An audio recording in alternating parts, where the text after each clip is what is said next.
Vice president Jagdeep Dhankhar यांनी काही दिवसांपूर्वी सुप्रीम कोर्टाच्या निर्णयावर नाराजी व्यक्त करत टीका केली। गव्हर्नरनी राष्ट्रपतींच्या विचारार्थ पाठवलेल्या विधेयकांवर निश्चित कालमर्यादेत निर्णय घेतला जावा असे निर्देश सुप्रीम कोर्टाने दिले होते।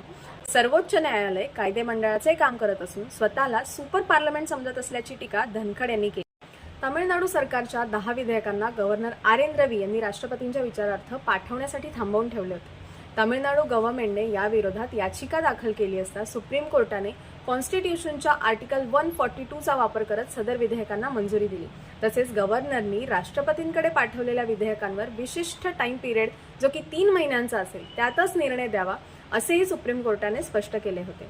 धनखड म्हणाले, आपण कुठे चाललो आहोत, देशात काय चालले आहे, आपल्याला सेन्सिटिव्हली विचार करावा लागेल। विधेयकांवर पुनर्विचार करावा किंवा करू नये हा प्रश्नच नाही। याआधी आपण कधीही लोकशाहीची तडजोड केलेली नाही। मात्र आज राष्ट्रपतींनाच निश्चित कालमर्यादेत निर्णय घेण्यास सांगितले जात आहे। तसे न केल्यास विधेयकांचे कायद्यात रूपांतर होईल। संविधानातील तरतुदीनुसार ज्युडिशियरीकडे केवळ आर्टिकल 145(3) चा आधार आहे, ज्या माध्यमातून तुम्ही संविधानाचा अर्थ लावू शकता। मात्र संविधानाच्या आर्टिकल 142 नुसार ज्युडिशियरीला विशेष अधिकार प्राप्त झाले आहेत। लोकशाही शक्तीच्या विरोधात हे आर्टिकल न्यूक्लिअर मिसाईल सारखे वापरले जात आहे, जे ज्युडिशियरीकडे 24/7 अवेलेबल असते।